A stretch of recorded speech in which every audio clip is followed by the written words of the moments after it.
नमस्कार। IVRI podcast में आप सभी का स्वागत है।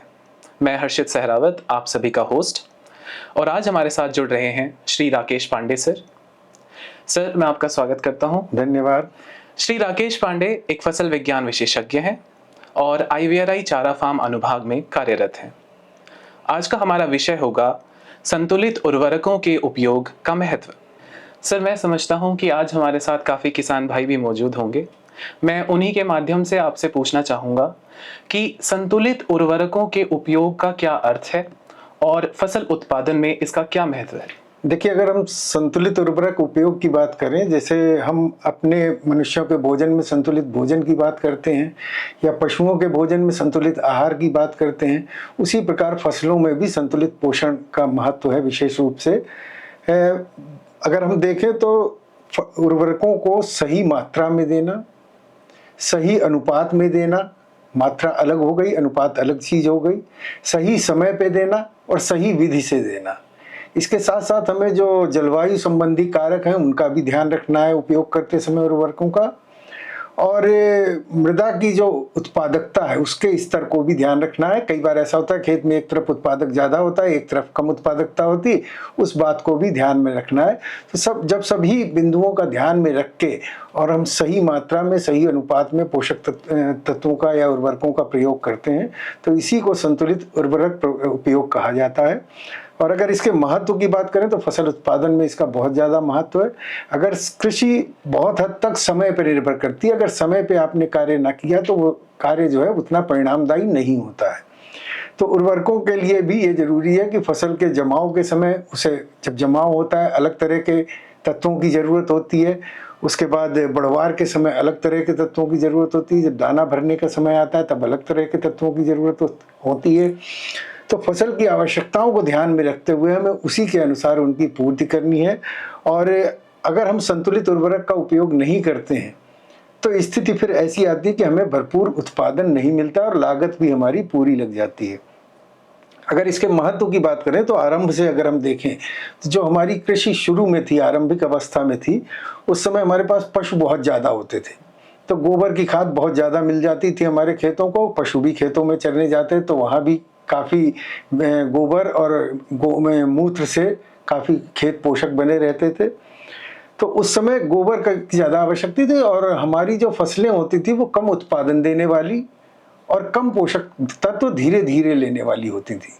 लेकिन जब हरित क्रांति का समय आया तो हमने अधिक उत्पादन वाली प्रजातियों की खोज की और उन प्रजातियों को जब हमने खेती में लाया तो उनकी आवश्यकता हमारी पुरानी प्रजातियों से बिल्कुल भिन्न थी।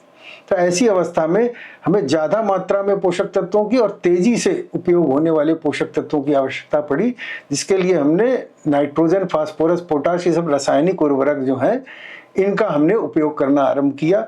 और जब इनका उपयोग हम करने लगे तो फिर एक और दिक्कत आई कि आगे चल के फिर उत्पादन स्थिर हो गया। तो फिर हमें जब इसमें उसके परिणामों पे उस पर एनालिसिस की उसकी, तो ये पता चला कि सिंचाई की भी व्यवस्थाएं पर्याप्त नहीं है। तो सिंचाई पे जब पर्याप्त ध्यान दिया गया तो उत्पादन फिर बढ़ा थोड़ा बहुत, और उसका परिणाम ये हुआ उत्पादन तो हमें भरपूर मिल गया। हम जो खाने के लिए मोहताज थे उस स्थिति से आज एक्सपोर्ट करने वाली कंट्री में आ गए, फूड ग्रेन्स का एक्सपोर्ट कर रहे हैं हम, ऐसी स्थिति में आ गए। लेकिन उसका परिणाम ये हुआ कि हमारी ज़मीनों से जो मुख्य पोषक तत्व थे नाइट्रोजन, फास्फोरस, पोटाश, ये तो हम दे रहे थे ऊपर से रासायनिक खादों के रूप में, लेकिन मशीनीकरण के कारण पशुओं की संख्या घटती चली गई और आज स्थिति ये हो गई कि हमारे पास गोबर की खाद पर्याप्त मात्रा में हम खेतों में नहीं दे पाते हैं, सिर्फ रासायनिक खाद देते रहते हैं। तो जब रासायनिक खाद सीधे दे रहे हैं तो नाइट्रोजन, फास्फोरस, पोटाश तो हम ऊपर से दे रहे हैं, लेकिन बाकी के जो 15 तत्व हैं वो हम नहीं दे पा रहे हैं ऊपर से। तो मृदा में एक असंतुलन हो गया है, मृदा के स्वास्थ्य में एक असंतुलन हो गया है और मृदा का स्वास्थ्य जो है वो खराब हो गया, जिसके कारण हम रासायनिक उर्वरक कितने भी ज़्यादा डाल लें, जब तक उसमें संतुलन नहीं होगा तब तक हमें भरपूर उत्पादन नहीं मिलेगा और हमारी फसल उत्पादन की लागत भी बढ़ती जाएगी। इसके साथ साथ एक चीज़ और है कि पर्यावरण भी प्रभावित हो रहा है इससे। अगर हम एक रासायनिक उर्वरकों की बात करें तो लगभग 55 से 60% जो कुल रासायनिक उर्वरक उपयोग होते हैं उसका 55 से 60% हम सिर्फ यूरिया का उपयोग कर रहे हैं। और यूरिया में भी, यूरिया ऐसा फर्टिलाइजर है जो अभी तक तो पहले आज से 7-8 साल पहले तक मात्र 20 से 25% फसल उपयोग कर पाती थी, जब बाकी सारा बेकार चला जाता था, व्यर्थ चला जाता था। अब जब से नीम कोटेड यूरिया आ गया है तब से हम 30 से 35% हमारी फसलें उपयोग करती हैं। तो लगभग 55 से 60% हम यूरिया का प्रयोग कर रहे हैं और उसकी भी 30 से 35% मात्रा ही फसलें उपयोग कर रही हैं, बाकी सारा व्यर्थ जा रहा है। तो ये जहाँ व्यर्थ जा रहा है वहाँ पर्यावरण को नुकसान पहुंचा रहा है। या जैसे कि बहुत ज़्यादा घुलनशील होने के कारण ये लीचिंग के द्वारा नीचे भी चला जाता है, बरसात के मौसम में बहुत मात्रा में चला जाता है। सरफेस रन ऑफ यानी पानी जो बहता है खेतों से बाहर को, उसके द्वारा भी खेतों से बाहर चला जाता है। तो ये जो हमारा भूजल है उसको भी प्रदूषित करता है और साथ साथ जो हमारे जल स्रोत हैं जैसे तालाब है, नहरें हैं, नदियां हैं, इनको भी प्रदूषित करता है, जिससे जल जीवों पे भी बुरा प्रभाव छोड़ता है। तो कृषि में तो ये उत्पादन पे बुरा प्रभाव डाला है, मृदा स्वास्थ्य को खराब कर रहा है, असंतुलित उर्वरक उपयोग, और पर्यावरण को भी नुकसान पहुंचा रहा है। तो इसका बहुत ज़्यादा महत्व है और हमें इसी को ध्यान में रख के फसल उत्पादन पे गौर करना चाहिए। सर, मैं अपने किसान भाइयों के माध्यम से आपसे पूछना चाहूँगा कि अगर वह संतुलित उर्वरकों का प्रबंधन करना चाहें तो वह किस प्रकार कर सकते हैं? देखिए, किसान भाइयों के लिए सबसे आसान तरीका ये है कि अपनी मृदा का परीक्षण कराएं। जो मृदा परीक्षण होता है उसमें फसलों की में खेत में हमारे पोषक तत्वों की, मृदा कार्बन की और विद्युत चालकता की, और जो क्षारीयता या लवणीयता होती है उसकी क्या स्थिति है उसके बारे में सारी जानकारी मिल जाती है।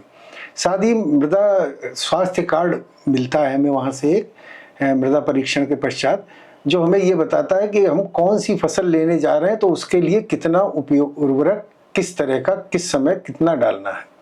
तो जैसे अगर किसान भाई अपनी मृदा का परीक्षण कराते हैं और परीक्षण कराने के बाद वो उसमें जानकारी ये देते हैं कि वो गन्ने की फसल करना चाह रहे हैं या गेहूं की फसल इसके पश्चात करना चाह रहे हैं मृदा परीक्षण के पश्चात, तो उसमें गेहूं की फसल में क्या करना है, गन्ने की फसल में क्या करना है, इस चीज़ के सभी मृदा परीक्षण के आधार पर कितने उर्वरकों की आवश्यकता होगी वो सारी जानकारी दी जाती है। और साथ ही जो कार्बनिक खाद है, गोबर की खाद या कंपोस्ट, वो कितनी दी जानी है वो सभी मात्राएं उसमें दी जाती हैं। उसकी जानकारी ले लें वहाँ से मृदा परीक्षण के द्वारा, और उसके बाद विशेषज्ञों से बात कर लें, कृषि विज्ञान केंद्रों के माध्यम से या अगर कोई संस्थान है उसके माध्यम से या कृषि विभाग के माध्यम से, कि उसको सही तरीके से किस समय कितना क्या क्या देना है। तो अगर इतना किसान भाई कर लेते हैं तो वो अपने उर्वरकों को संतुलित मात्रा में उपयोग कर सकते हैं। प्रायः ये देखा गया कोई भी फसल बीमार पड़ती है या उसमें कीड़ा लगता है तो प्राथमिक जो लक्षण आते हैं उसके, वो फसल पे पीलापन आता है।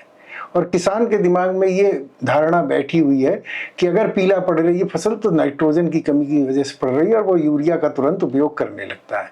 अब ऐसी स्थिति में उसने यूरिया का उपयोग तो कर दिया, लेकिन उसको उससे लाभ कोई नहीं होगा, क्योंकि यूरिया की कमी नहीं, किसी और कारण से वो फसल जो है कमजोर हो रही थी। किसी भी पोषक तत्व की कमी से हो सकती है। फसल उत्पादन में लगभग 18 पोषक तत्वों की जरूरत होती है, जिनमें कुछ मुख्य पोषक तत्व होते हैं, कुछ सूक्ष्म पोषक तत्व होते हैं। इन सभी तत्वों की मात्रा तो अलग अलग होती है। जैसे मुख्य पोषक तत्वों की ज्यादा मात्रा खेत में प्रयोग की जाती है, सूक्ष्म पोषक तत्वों की बहुत कम मात्रा प्रयोग की जाती है, और फसल को उसी हिसाब से इन पोषक तत्वों की आवश्यकता होती है। मुख्य पोषक तत्वों की ज्यादा और सूक्ष्म पोषक तत्वों की कम आवश्यकता होती है, परंतु इन सारे तत्वों का महत्व एक बराबर है। मतलब इंपॉर्टेंस इनकी सबकी एक बराबर है। अगर इनमें से किसी भी एक तत्व की कमी हो गई, किसी एक तत्व को 18 में से आप हटा दीजिए, तो आपकी फसल पूरा फसल चक्र पूरा नहीं कर पाएगी। यानी उसे दाने के जमाव से लेकर पुनः दाना बनने के बीच का जो जीवन चक्र होता है उसको पूरा नहीं कर पाएगी अगर किसी भी एक तत्व की कमी हो गई। आमतौर पे क्या होता है कि अगर जब हमारे खेतों में कुछ कमी होना शुरू होती है तो किसान भाइयों को पता नहीं चलता कि हमारे खेत में किसी तत्व की कमी आ रही है, क्योंकि 5-10% जो उपज कम होती है उसको तो किसान भाई यूं ही देते हैं, मौसम की वजह से हो सकता है, खरपतवार की वजह से हो सकता है, या बीज की गुणवत्ता अच्छी नहीं उस वजह से हो सकता है। वो उस पर ध्यान नहीं देते जब तक कि बहुत ज़्यादा नुकसान नहीं हो जाता है या उस तत्व की कमी का लक्षण नहीं दिखने लगता है। जैसे कि जिंक की कमी धान में अगर हो जाती है तो तुरंत पता चल जाता है कि धान की में जिंक की कमी है।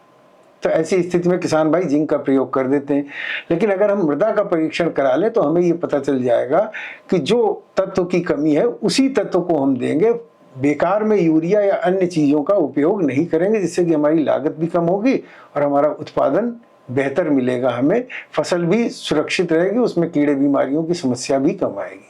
सर, एकीकृत पोषक तत्व प्रबंधन क्या होता है?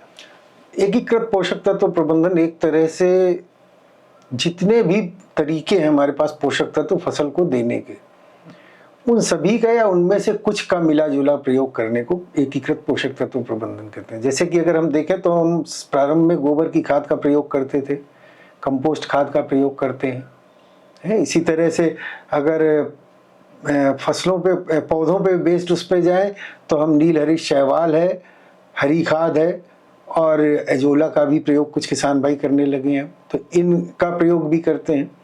अगर जैव उर्वरक पे जाएं तो एजिटोबैक्टर है, एसिटोबैक्टर है जो स्पाइरेलम है या पीएसबी है, इन जैव उर्वरकों का प्रयोग कर सकते हैं हम फसल उत्पादन में, पोषक तत्व प्रदान करने में, जैसी भी परिस्थिति है उसके हिसाब से। तो जब इन जैव उर्वरकों का प्रयोग कर सकते हैं। आजकल फसल अवशेष प्रबंधन के द्वारा भी हम पोषक तत्वों को कुछ स्थिति में मैनेज कर सकते हैं। जैसे कि अगर हम फसल अवशेषों का बेहतर प्रबंधन खेत में कर दें तो जो हमारी फसलें हैं उनमें हमें रासायनिक उर्वरक कम डालने की आवश्यकता पड़ेगी। तो इन सभी में का या इनमें से कई का मिला जुला फसल चक्र का प्रयोग करके भी हम, जैसे फसल चक्र में दलहनी के बाद अदलहनी फसल, अदलहनी के बाद दलहनी फसल, इस तरह से भी हम पोषक तत्वों का प्रबंध, तो इन सभी तरीकों में से जो भी हमारे लिए संभव हो उनका मिला जुला प्रयोग करने के बाद जब शेष मात्रा बच जाती है पोषक तत्वों की, उसको रासायनिक उर्वरकों से दें तो निश्चित रूप से रासायनिक उर्वरकों की हमें कम आवश्यकता पड़ेगी और मृदा का स्वास्थ्य भी बना रहेगा, उसकी उत्पादकता भी लंबे समय तक बनी रहेगी और हमें भी उत्पादन अच्छा मिलता रहेगा। तो जो हम उस पर लागत लगाएंगे उससे हमें लागत से बेहतर उत्पादन मिलेगा और किसान भाइयों की भूमि भी लंबे समय तक उपजाऊ बनी रहेगी। सर, अगर हमारे किसान भाई एकीकृत पोषक तत्व प्रबंधन करेंगे तो इससे खेती की लागत बढ़ तो नहीं जाएगी?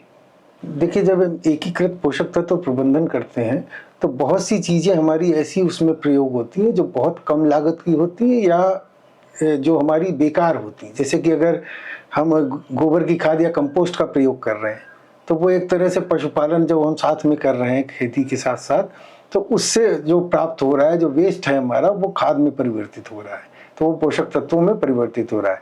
इसी प्रकार अगर हम नील हरित शैवाल की बात करें तो इसका जब हम धान के खेत में प्रयोग करते हैं तो इससे लाभ ये होता है कि जो हमारे खेत में खरपतवार भी कम होते हैं, ये उसमें नाइट्रोजन भी ऐड करता है और थोड़ी मात्रा में कार्बनिक पदार्थ भी ऐड करता है, तो वो भी बहुत सस्ता मिलता है।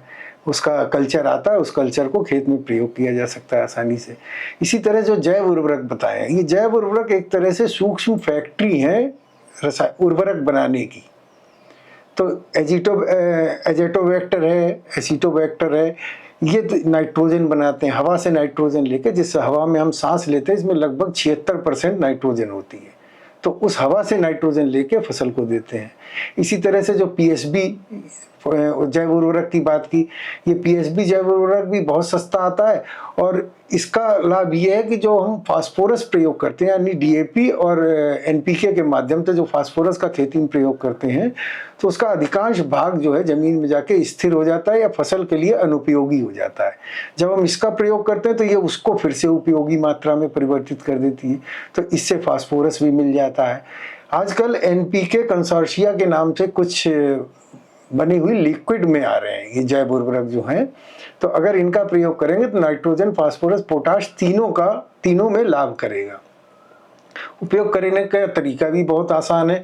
जब बीज की बुआई कर रहे हैं तो बीज पे इसका लेप लगाने के बाद इसको खेत में बीज की बुआई कर दें, जहाँ पे बीज गिरेगा वहीं पे जड़ में ये बैक्टीरिया पहुँच जाएंगे या सूक्ष्म जीव पहुँच जाएंगे और वहाँ ये अपना कार्य करना शुरू कर देंगे। तो हर तरह से लाभदायक है ये जैव उर्वरक भी। इसी तरह फसल अवशेष प्रबंधन जो हम जला दिया करते थे किसी समय में, आज हम उसको खेत में अगर वापस मिला रहे हैं तो ये कई तरह से लाभ कर रहा है हमारे खेत में। एक तो पोषक तत्व प्रदान कर रहा है, दूसरा ये जमीन में जल धारण क्षमता को बढ़ा रहा है, जमीन की जल सोखने की क्षमता को बढ़ा रहा है, वहाँ पे वायु के संचार को बढ़ा रहा है, तो ये बहुत तरीके से वहाँ भी लाभ कर रहा है। जब इन तरीकों का हम प्रयोग कर लेंगे और उसके बाद बचे हुए पोषक तत्वों को रसायनों से देंगे, तो रसायन जो कि बहुत महंगे आते हैं और बहुत बड़ी मात्रा में हमें इसे विदेशों से इंपोर्ट भी करना पड़ता है, सब्सिडी भी देनी पड़ती है सरकार को इस पे, तो ये सब चीज़ें जो व्यय हो रहे हैं इनमें कमी आएगी। और जब इनमें कमी आएगी तो निश्चित रूप से इससे जो हमारा पैसा बचेगा वो कृषकों के कल्याण में कहीं और सरकार उपयोग कर पाएगी। तो इसका मतलब ये हुआ कि शेष जो भी हम अन्य तरीकों से पोषक तत्व फसल को दे पाए वो हमने अन्य तरीकों से दे दिए और बचे हुए हमने रसायनों से दे दिए, तो इससे निश्चित रूप से रसायनों पे हमारा व्यय कम आएगा। फिर इनमें बहुत से तत्व ऐसे हैं जैसे कि गोबर खाद या कंपोस्ट खाद प्रयोग करते हैं तो 1 वर्ष प्रयोग करते हैं, 3 वर्ष तक खेत में काम करती रहती है।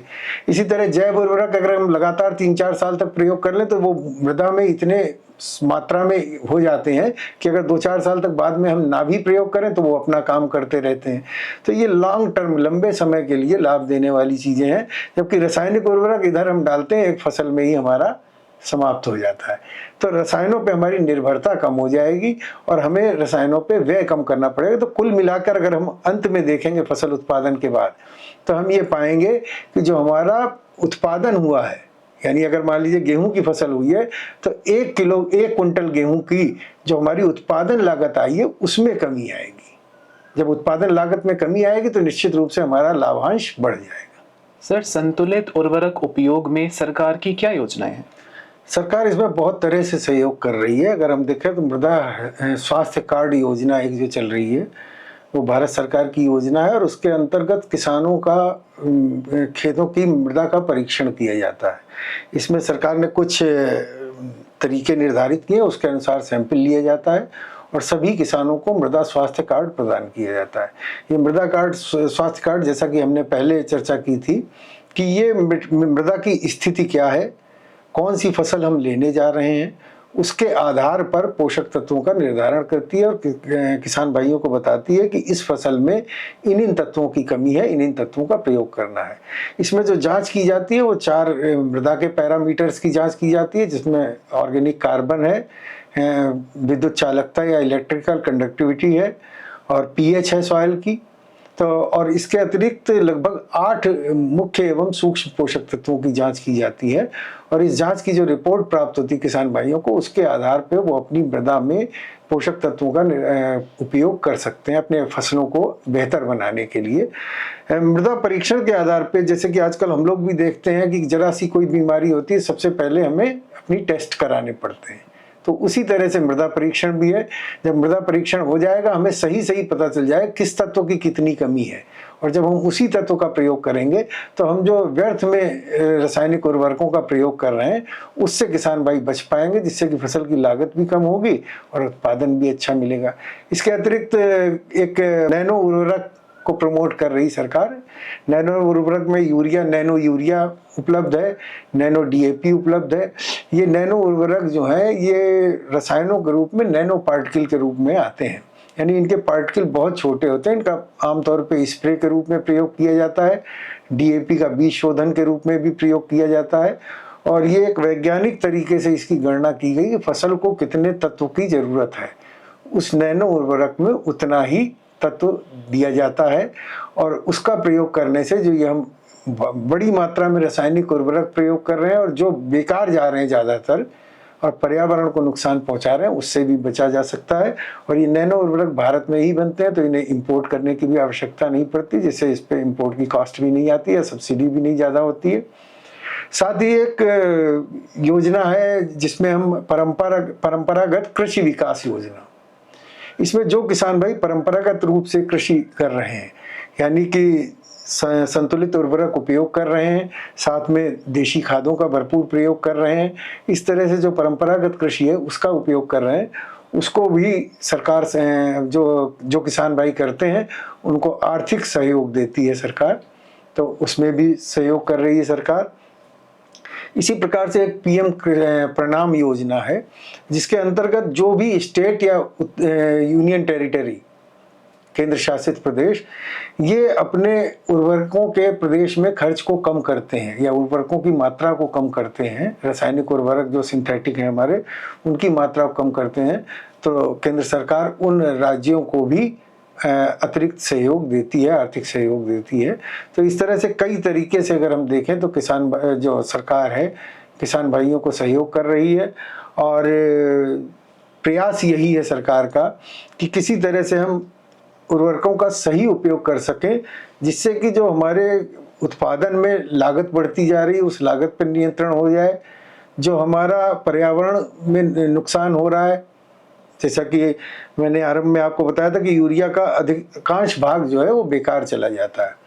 अब इसमें कुछ गैस के रूप में भी परिवर्तित होता है जो नाइट्रस ऑक्साइड बनाता है। ये एक तरह से ग्रीन हाउस गैस है और ये क्लाइमेट चेंज को भी प्रभावित कर रही है। तो अगर हम यूरिया का प्रयोग कम कर देंगे तो हम उस मोर्चे पे भी पर्यावरण सुधार के लिए काफ़ी सहयोग कर सकेंगे।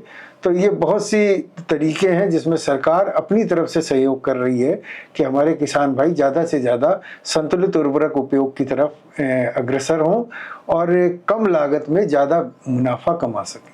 धन्यवाद सर, इतनी महत्वपूर्ण जानकारी हमारे साथ साझा करने के लिए।